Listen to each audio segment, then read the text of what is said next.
जो चीज़ कभी खरीदी ही नहीं गई उसे बेचा कैसे जा सकता था। आज ना मुझे बहुत ही रैंडम थॉट आया and that thought actually give me a life lesson, so I really want to share it with you. मैं सोच रही थी कि जिस प्रॉपर्टी पे मैं रहती हूँ, ये प्रॉपर्टी कभी ना कभी तो मेरे पेरेंट्स, ग्रैंड पेरेंट्स या ग्रेट ग्रैंड पेरेंट्स ने खरीदी होगी। बट उस लॉजिक से मुझे लगा कि ऐसा हमेशा हुआ होगा ना कि जब उन्होंने कोई प्रॉपर्टी खरीदी होगी, फिर कोई प्रॉपर्टी बेची होगी, फिर उसके बदले में फिर से कोई प्रॉपर्टी खरीदी होगी, और ऐसा तो जनरेशन्स में चल रहा होगा। बट इन सब का कुछ तो बिगिनिंग भी होगी ना, कोई तो पार्ट होगा ना जब कोई होगा जिसके पास बस प्रॉपर्टी थी, उसने किसी से खरीदी नहीं थी, बस थी। तो कोई तो पार्ट होगा ना जब ऐसा हुआ होगा। बट अगर ऐसा है तो उस पर प्रॉपर्टी होगी कैसे?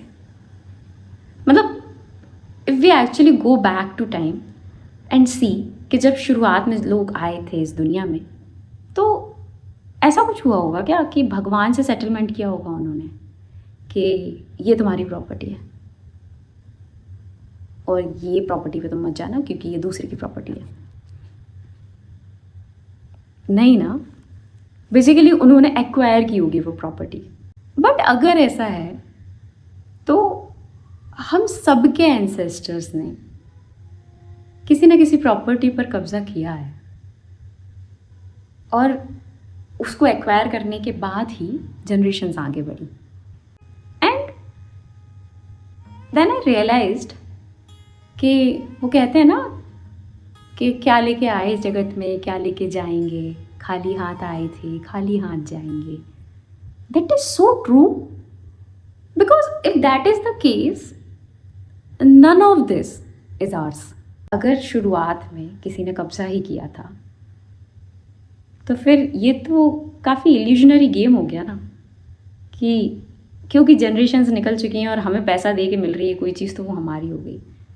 बट जो चीज़ कभी खरीदी ही नहीं गई उसे बेचा कैसे जा सकता था? और अगर उसके बाद वो बिक रही है तो उसे फिर से खरीदने वाले की वो प्रॉपर्टी हो कैसे सकती है?